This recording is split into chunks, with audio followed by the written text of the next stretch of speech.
وكفى وسلام على عباده الذين اصطفى أما بعد فأعوذ بالله من الشيطان الرجيم بسم الله الرحمن الرحيم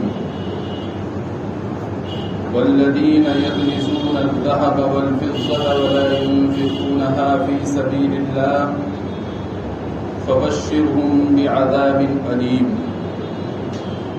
يوم يحمى عليها في نار جهنم فتكوى بها جباههم وجنوبهم وظهورهم هذا ما كنزتم لأنفسكم فذوقوا ما كنتم تكنزون. وقال الله تبارك وتعالى إنا أنزلناه في ليلة القدر. قال النبي صلى الله تعالى عليه وآله وسلم من قام ليلة القدر إيمانا واحتسابا غفر له ما تقدم من ذنبه. صدق الله المولانا العظيم وصدق رسوله النبي الكريم ونحن على ذلك لمن الشاهدين والشاكرين والحمد لله رب العالمين. ایک مرتبہ درود پاک اللهم صل على سيدنا ومولانا محمد وعلى آل سيدنا ومولانا محمد وبارك وسلم. گزشتہ جمعے میں زکوٰۃ سے متعلق کچھ باتیں آپ حضرات کے سامنے عرض کی گئی تھی اور یہ بتلایا گیا تھا کہ اللہ تبارک و تعالی نے جو ہمیں مال عطا فرمایا ہے ان مالوں میں سے صرف 4 مال ایسے ہیں جن میں زکوٰۃ نکالنی ہوتی ہے. سونا، چاندی، نقد روپیہ اور بیچنے کی نیت سے خریدا ہوا سامان. نقد روپیے کے بارے میں ہم نے بتایا تھا کہ کسی شخص کے پاس میں اگر نقد روپیہ ہے اور وہ نقد روپیہ چاہے اس کے پاس میں گھر پر رکھا ہوا ہو، چاہے وہ پیسے اس کے پاس میں بینک میں جمع ہو، چاہے وہ پیسے اس نے کسی کو ادھار دے رکھے ہوں، بہرحال ان پر زکوٰۃ نکالنی ہوگی.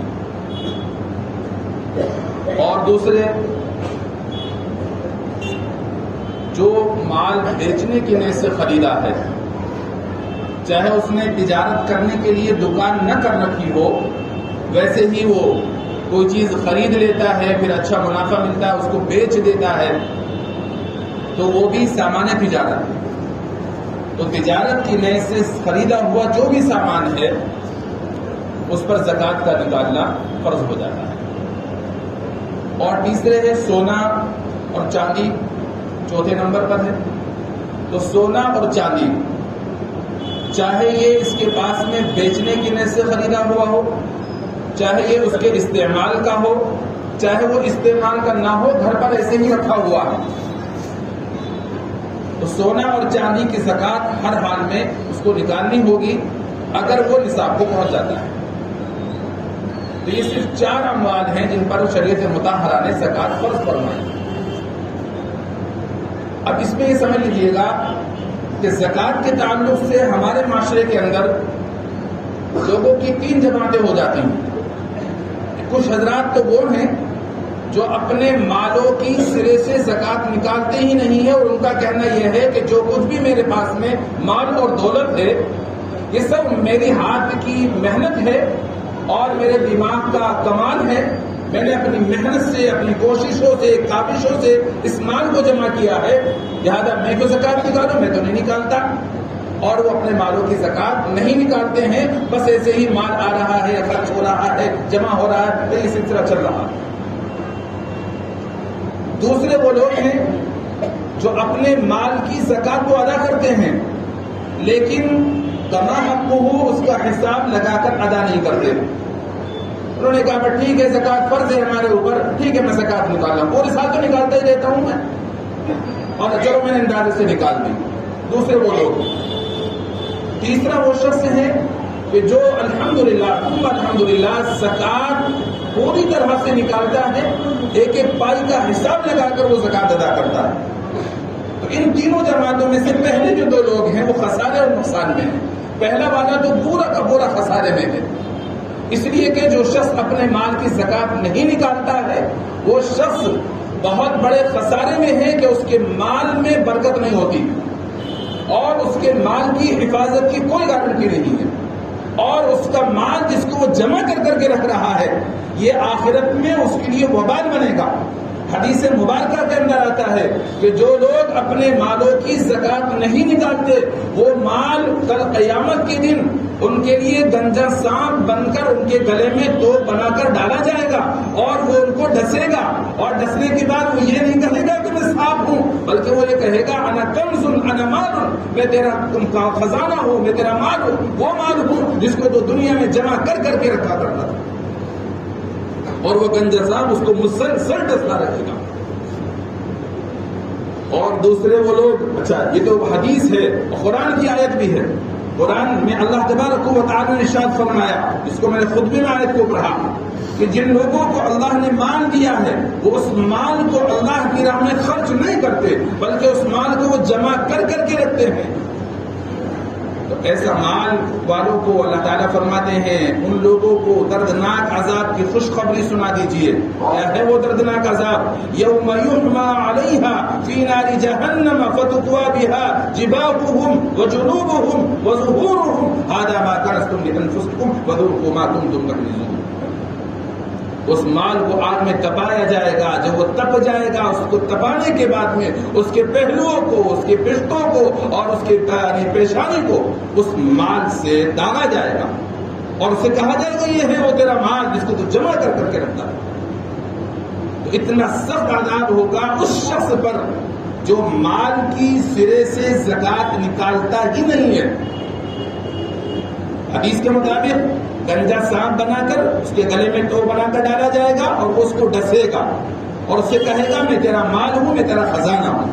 قرآن کریم کی آیات مبارکہ کے مطابق اس مال کو آگ میں تپایا جائے گا اور تپانے کے بعد میں اس مال سے پھر اس کی پیشانی کو، اس کے پہلوؤں کو اور اس کی پشتوں کو ڈالا جائے گا. اس سے بھی کہا جائے گا تیرا مال ہے، تیرا خزانہ ہے جس کو تم نے جمع کر کے رکھا اور اللہ کے نام میں خرچ نہیں کیا. تو بہت خسارے میں ہے وہ بندہ. اور دوسرا شخص جو اپنے مالوں کی زکات تو نکالتا ہے لیکن جس طرح سے زکات نکالنی چاہیے حساب لگا کر اس طرح نہیں نکالتا بلکہ وہ اندازے سے زکات نکال رہا ہے، تو وہ بھی خسارے اور نقصان میں ہے. کیوں ہے خسارے میں؟ خسارے میں اس لیے ہے کہ اگر اس کی زکات زیادہ نکل گئی تو کوئی مسئلہ نہیں ہے، اور اگر اس میں ذرا سی بھی کمی رہ گئی تو وہ 1 روپے کی بھی اگر کمی رہ گئی ہے تو وہ 1 روپیہ باقی مال میں شامل ہو کر کے سارے مال کے لیے ہلاکت کا سبب بن جائے گا. حدیث میں نبی علیہ الصلوۃ والسلام نے ارشاد فرمایا کہ اگر زکات کا مال باقی پاک مال میں اگر شامل ہو گیا تو سارے مال کو وہ ہلاک کر دے گا. تو یہ لوگ بھی خسارے اور نقصان میں ہیں جو اپنے مالوں کی حساب لگا کر زکات ادا نہیں کرتے، وہ اندازے سے ہی زکات نکالتے ہیں، وہ بھی خسارے میں. تو لہذا معلوم ہوا کہ زکات نہ نکالنے والا بھی خسارے میں ہے اور جو زکات کا اندازے سے نکال رہا ہے حساب لگا کر نہیں نکالا وہ بھی خسارے میں ہے. تو لہذا ہمیں ان دونوں جماعتوں میں اپنے آپ کو شامل نہیں کرنا بلکہ تیسرے میں بھی شامل کرنا ہے کہ ہمیں زکات بھی نکالنی ہے اور زکات حساب لگا کر بھی نکالنی ہے. اس سے انشاءاللہ ہمارے مال میں برکت بھی ہوگی اور برکت ہونے کے ساتھ ساتھ ہمارا مال بڑھے گا بھی اور مال بڑھنے کے ساتھ ساتھ مال ہمارا محفوظ بھی ہو جائے گا. تو غور کرو آپ، مال تو اللہ نے دیا ہے. اگر اللہ یہ فرما دے کہ میرے راہ میں خرچ کرو تو بس خرچ کر دینا ہے، حکم ہے اللہ کا، لیکن قربان جائیے اللہ کے اوپر. اللہ تبارک و تعالیٰ جہاں کسی چیز کا حکم دیتے ہیں وہیں اللہ تبارک و تعالیٰ اپنے بندوں کو اس کے فضائل بھی بتاتے ہیں. کہ تم اگر مال میرے راہ میں خرچ کرو گے تو کیا ہوگا؟ یمحق اللہ الربا ویربی الصدقات. اللہ تبارک و تعالیٰ سود کو گھٹاتا ہے اور صدقات کو بڑھاتا ہے. تو معلوم یہ ہوا جو مال اللہ کے راہ میں خرچ ہو رہا ہے تو خرچ ہونے سے بظاہر وہ ہمیں کم لگ رہا ہے لیکن قرآن کے مطابق وہ کم نہیں ہو رہا ہے بلکہ مال اس سے بڑھ رہا ہے. اور پھر دوسرے مال پاک صاف ہو جاتا ہے. کہ جو اپنے مال کو اللہ کی راہ میں خرچ کرتا ہے تو مال خرچ کرنے سے اس کا بقیہ مال کیا ہو جاتا ہے؟ بالکل پاک صاف ہو جاتا ہے. خذ من اموالہم، اللہ نے اس میں فرمایا ہے کہ ان سے ان کے مالوں کو لے لو اور ان کو دے کر کے ان کے مال کو پاک کر لو، پاک صاف ہو جائے گا ان کا مال زکات نکالنے کے بعد. تو اللہ نے ہمیں فضائل بھی بتا دیے کہ تم اگر خرچ کرو گے مال کو اللہ کے راہ میں تو اس سے مال بڑھے گا، مال پاک بھی ہوگا. اور حدیث مبارکہ بتاتی ہے کہ جو لوگ اپنے مالوں کی زکات نکالتے ہیں فرشتے اس کے لیے دعا کرتے ہیں، یا اللہ جو آپ کے راہ میں مال کو خرچ کر رہا ہے آپ اس کے مال کو بڑھا دیجئے، اور جو مال کو جمع کر کے رکھتا ہے اس کو خرچ نہیں کرتا فرشتے اس کے لیے دعا کرتے ہیں، یا اللہ یہ مال کو خرچ نہیں کر رہا ہے جمع کر کے رکھ رہا ہے، یا اللہ اس کے مال کو برباد کر دیجیے. فرشتے بھی اس کے لیے بد دعا کرتے ہیں. اس لیے اپنے مالوں کی خوب اچھی طرح سے حساب لگا کر کے زکات ادا کرو. اور جب آپ کو زکات ادا کرنی ہے تو زکات ادا کرنے میں اس کا خیال رکھو کہ سونا اور چاندی کی پوری طرح سے زکات نکالنی ہے. عورتیں یہ نہ کہیں کہ میں تو یہ استعمال کرتی ہوں میں کیوں زکات نکالوں، نہیں، استعمالی زیورات پر بھی زکات شریعت مطہرہ نے فرض فرمائی ہے. ایک مرتبہ نبی علیہ السلام دولت قدے پر تشریف لائے. امی عائشہ صدیقہ رضی اللہ عنہا کے ہاتھوں میں آپ نے دیکھے چاندی کے چھلے ہیں، چاندی کی انگوٹھیاں. معلوم فرمایا عائشہ یہ کیا ہے تمہارے ہاتھ میں، کہاں سے آئے؟ اللہ کے نبی مجھے اچھے لگ رہے تھے یہ چھلے، یہ انگوٹھیاں اچھی لگ رہی تھی، میں نے کہیں سے حاصل کر لی. آپ نے فرمایا تم نے ان کی زکات نکالی ہے؟ اللہ کے نبی نے زکات تو نہیں نکالی. فرمایا اگر تم یہ چاہتی ہو کہ کل قیامت کے دن ان چاندی کی انگوٹھیوں کے بدلے میں مجھے آگ کی انگوٹھیاں پہنائی جائے تو ٹھیک ہے مت نکالو ان کی زکات، اور اگر تم اس سے بچنا چاہتی ہو تو ان کی زکات نکالو. تو امی عائشہ صدیقہ رضی اللہ عنہا بھی تو ان زیورات کو استعمال فرما رہی تھی. کہاں ان کے گھروں میں زیورات تھے اس طرح کے، چند انگوٹھیاں ہی تو تھیں. اللہ کے نبی نے اس پر بھی یہ وعید سنا دی، لہذا جو مستورات یہ کہتی ہیں کہ میں تو زیور استعمال کر رہی ہوں میں تو زکات نکالوں، وہ سن لیں اچھی طرح اس وعید کو. نبی علیہ السلام نے صاف فرما دیا کہ جو زیور ایسا ہے کہ اس کی زکات نہیں نکالی جا رہی، آج وہ ہم دنیا کے اندر زیور کی شکل میں استعمال کر رہے ہیں، زیور کی شکل میں ان کو پہنا جا رہا ہے، لیکن کل قیامت کے دن یہی زیور آگ کا بنا دیا جائے گا، اس کو پھر پہنایا جائے گا. اس لیے خوب اچھی طرح سے زیوروں کی زکات نکالو، خواہ وہ استعمال میں آ رہے ہوں یا گھر پہ رکھا ہوا ہو، چاہے آپ نے بیٹیوں کی شادی کے لیے اس کو بنا کر رکھا ہو. زکات اچھی طرح سے ہمیں نکالنی ہے. اور جب زکات آپ کے اوپر فرض ہو گئی تو زکات فرض ہونے کے بعد میں اب آپ کو زکات نکال کر دینی کہاں ہے؟ کیا یوں ہی دے دو، جس کو چاہا اس کو دے دیا، جو ملا اس کو دے دیا؟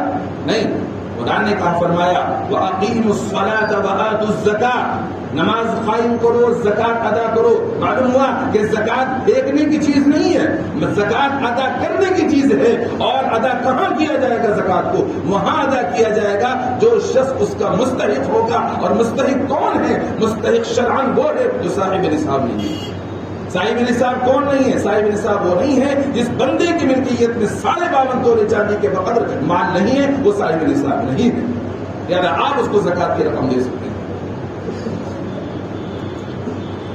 اب زکات کی رقم کے لیے آپ کو تلاش کرنا ہوگا کہ کون بندہ ہے جو صاحب نصاب نہیں ہے، اس کو زکات دیں گے. آپ کہیں گے میں کیوں تلاش کروں، جس کو غرض ہوگی وہ اپنا پائے گا. بھئی آپ نماز پڑھنے کے لیے مسجد میں آتے ہو یا مسجد آپ کے پاس چل کر جاتی ہے؟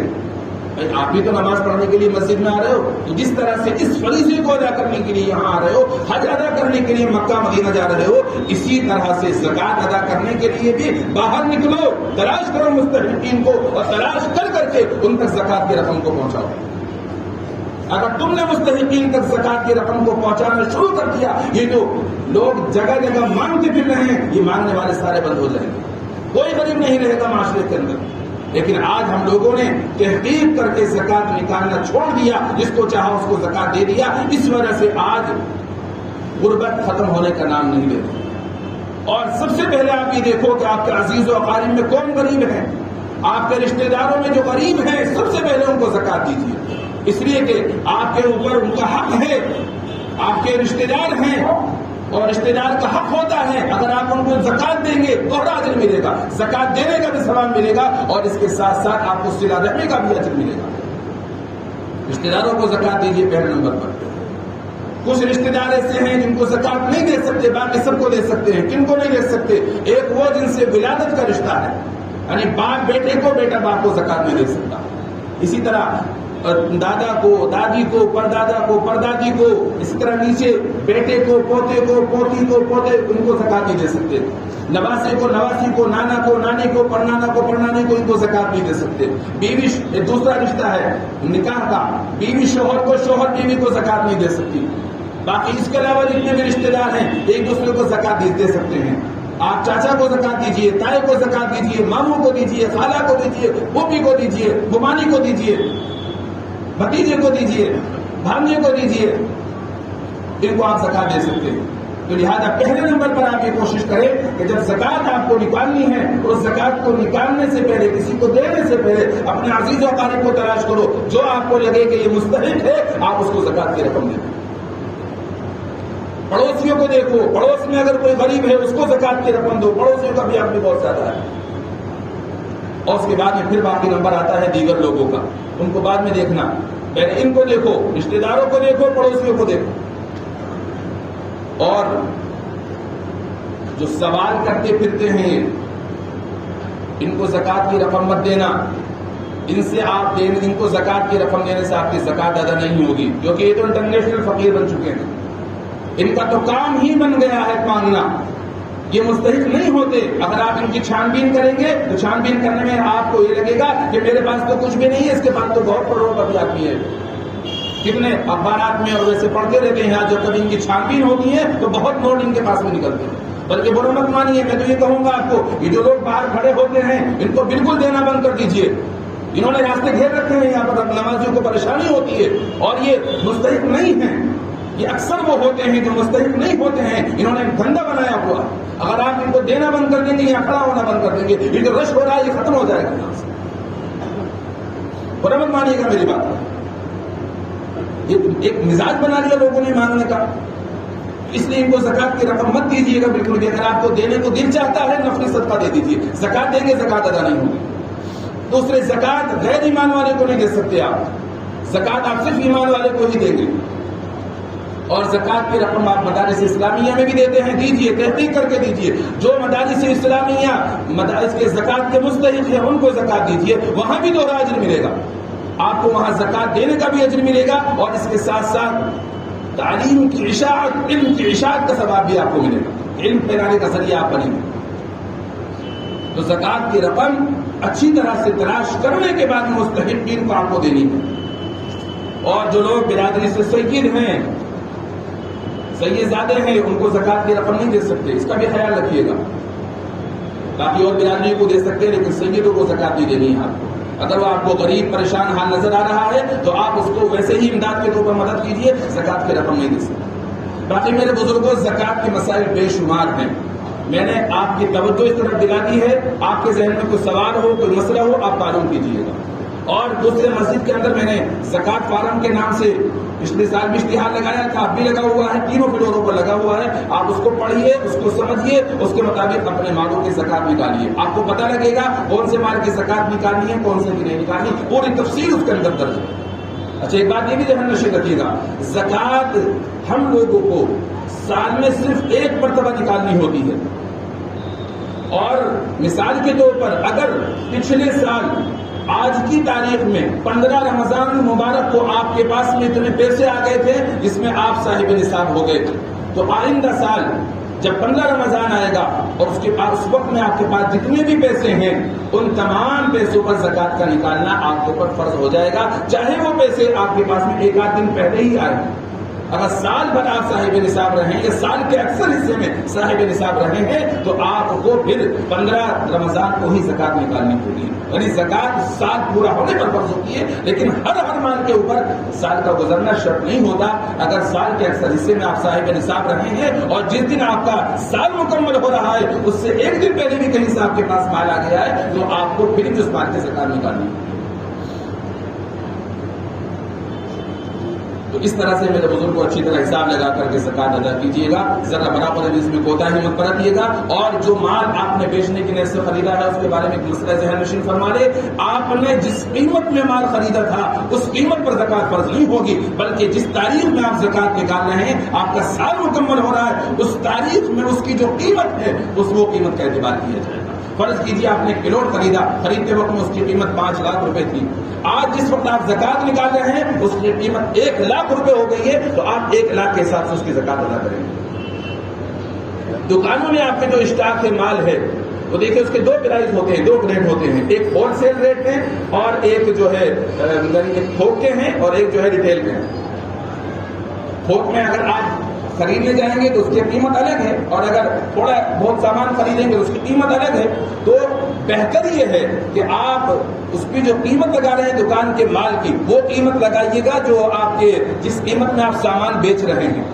اور اگر اس طرح سے حساب لگانا مشکل ہو رہا، ہول سیل ریٹ لگا لیجیے. اور وہ بھی مشکل ہو رہا ہے، شریعت مطہرہ نے آسانی فرمائی ہے اور یہ فرمایا کہ جتنا تمہاری دکان کے اندر مال اسٹاک ہے، آج کی تاریخ میں اگر سارے اسٹاک کو آپ بیچنے کے لیے جائیں گے، یہ کتنے کا فروخت ہوگا، کتنے کا بکے گا؟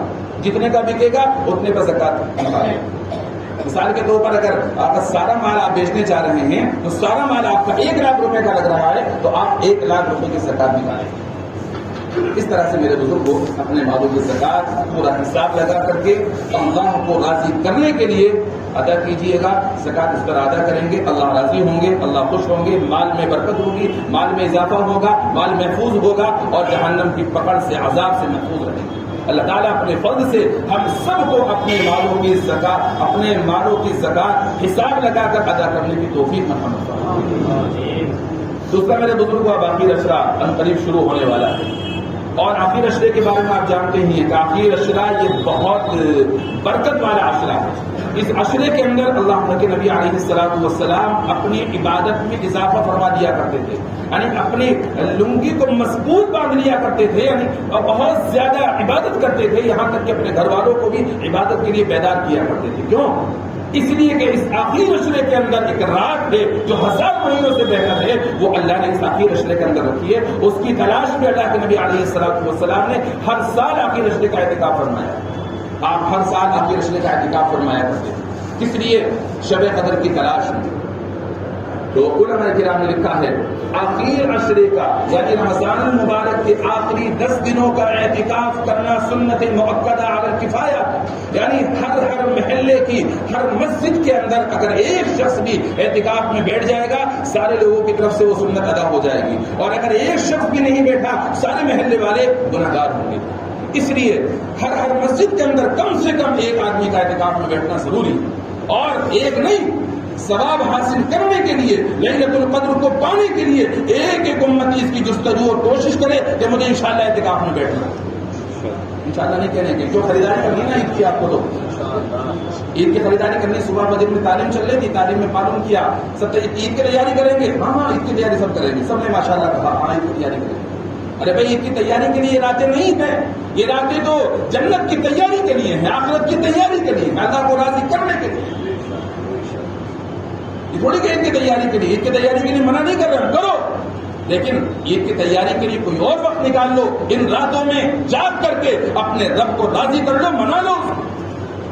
اور اس کا بہترین طریقہ ہے کہ آخر اشرے کا اعتکاف کرو. اور آخر اشرے کا اعتکاف کرو، کیا ملے گا تمہیں؟ اللہ تعالیٰ بہت بڑا اجر و ثواب عطا فرمائیں گے. گناہ معاف ہوں گے تمہارے، اور گناہ معاف ہونے کے ساتھ ساتھ آخر اشرے کا اعتکاف کرنے کی وجہ سے، اعتکاف میں بیٹھنے کی وجہ سے بہت سے خیر کے کام تم نہیں کر پاؤ گے. جنازے میں شرکت، مریض کی عیادت وغیرہ وغیرہ، اللہ تعالیٰ بغیر کیے کہ تمہیں اس کا اجر عطا فرماتے رہیں گے. اتنا بڑا ثواب ہے اعتکاف. اس لیے اعتکاف کی نیت کرو. جن کو بھی اللہ نے وسعت دی، ہمت دی، وہ کوشش کریں کہ انشاءاللہ مجھے آخر اشرے کا اعتکاف کرنا ہے. مرد حضرات ان مسجدوں میں اعتکاف کریں گے جن مسجدوں میں 5 وقت کی جماعت سے نماز ہوتی ہے، اس میں اعتکاف کریں گے. اور اعتکاف کے لیے ان کو یہ کرنا ہے کہ 20واں روزہ مسجد میں ہی ان کو افطار کرنا ہے. غروب آفتاب سے ہی 21ویں شب شروع ہو جاتی ہے. تو 20واں روزہ غالباً بدھ کے دن بیٹھ رہا ہے. بدھ کے دن جس مسجد میں بھی ان کو اعتکاف کرنا ہے، وہ روزہ اسی مسجد میں ان کو افطار کرنا ہے. اور پھر یہاں سے چاند دیکھنے سے پہلے مسجد سے نہیں نکلیں گے۔ اعتکاف کے سلسلے میں بہت کوتاہیاں لوگوں میں پائی جا رہی ہیں۔ جن لوگوں کے اعتکاف میں بیٹھنے کا ارادہ ہے، جس مسجد میں ارادہ ہے، اس مسجد میں امام صاحب سے ملو، مولانا صاحب سے ملو، ان سے پوچھو کہ اعتکاف میں کس طرح بیٹھا جاتا ہے، کون کون سی چیزیں اعتکاف میں منع ہوتی ہیں، تاکہ تمہارا اعتکاف صحیح ہو جائے۔ یہ نہیں کہ اعتکاف میں بیٹھ گئے، رات کو پوتا آ رہا ہے، نواسا آ رہا ہے، فلاں آ رہا ہے ملنے کے لیے، پوری رات جو ہے وہ گپ شپ میں گزر رہی ہے، کوئی فائدہ نہیں ہے اعتکاف میں بیٹھنے سے، بجائے ثواب کے گناہ ہو جائے گا تمہارا۔ تو مرد حضرات کو مسجد میں اعتکاف کرنا ہے، عورتیں بھی ثواب سے خالی نہیں ہیں، محروم نہیں ہیں۔ ہماری مائیں بہنیں بھی اعتکاف میں بیٹھیں گی۔ وہ کہاں بیٹھیں گی؟ گھر میں انہوں نے اپنے جس حصے کو نماز کے لیے مخصوص کیا ہوا ہے، اس حصے کے اندر ان کو اعتکاف کی نیت سے بیٹھنا۔ اب تو اللہ معاف کرے، ہمارے یہاں گھر چھوٹے چھوٹے سے ہو رہے ہیں، 25-25 گز کے گھر ہوتے ہیں، اب تو جگہ بھی کوئی نماز کے لیے مخصوص نہیں، جہاں موقع ملا وہاں نماز پڑھ لی۔ ابھی چند دن پہلے نگینے میں مجھے حافظ صاحب کے گھر جانا ہوا، اہلیہ محترمہ کے ساتھ تھی، وہاں ہم نے دیکھا کہ اس گھر کے اندر انہوں نے کمرہ بنایا ہوا ہے، نماز کے لیے مخصوص کیا ہوا ہے، اس میں مصلے رکھے ہوئے ہیں اور اس میں جانماز، اس میں قرآن کریم بھی رکھے ہوئے ہیں، تسبیحات بھی ڈلی ہوئی ہیں۔ معلوم ہوا کہ یہ کمرہ صرف اور صرف عورتوں کی نماز پڑھنے کے لیے خاص ہے۔ بڑا اچھا لگا، دل سے دعائیں نکلی ان کے لیے، اور اللہ سے دعا کی کہ اللہ ہمیں بھی اتنی بڑی جگہ دے دے کہ ہم بھی اپنے گھروں کے اندر عورتوں کی نماز پڑھنے کے لیے جگہ مخصوص کر لیں۔ آمین کہہ دو، کیا پتہ قبولیت کی گھڑی ہو، بڑا گھر مل جائے۔ کہتے نہیں آمین، ڈر لگتا ہے۔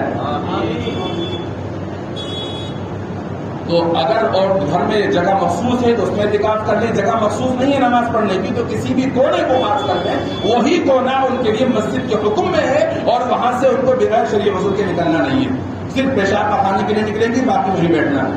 یاد رکھو اعتکاف میں نہانے کی بھی اجازت نہیں ہے، جب غسل واجب ہو جائے گا تبھی نہانا ہے، ویسے اجازت نہیں ہے۔ لوگ خوب نہاتے ہیں اعتکاف میں، اعتکاف ٹوٹ جاتا ہے۔ نہ عورتوں کو اجازت ہے نہ مردوں کو اجازت ہے۔ اور عورتیں تو اس کا بھی خیال رکھیں، جو مائیں بہنیں ناپاکی کے ایام میں ہیں وہ اعتکاف میں نہیں بیٹھ سکتی۔ ناپاکی کے ایام میں اعتکاف میں بیٹھنے کی عورتوں کو اجازت نہیں ہے۔ باقی میں نے آپ کو مختصراً اشارہ کر دیا ہے، تفصیل اور پوچھنا چاہیں تو بعد میں پوچھ لیجیے گا، چونکہ وقت ہو چکا ہے، اور ہمیں آنے والے عشرے کی خوب سے خوب قدر کرنی ہے۔ اور جو ہمارے مسلمان بھائی نماز سے رفتہ رفتہ دور ہو گئے، یا تو عید آ رہی ہے، عید کی تیاری میں لگے رہو، ان کو ترغیب دلاؤ، ان کو سمجھاؤ کہ تم بہت بڑے دھوکے میں ہو، خسارے میں ہو، نقصان میں ہو، اللہ سے انعام لینے کا وقت آیا ہے، تم دور ہو گئے۔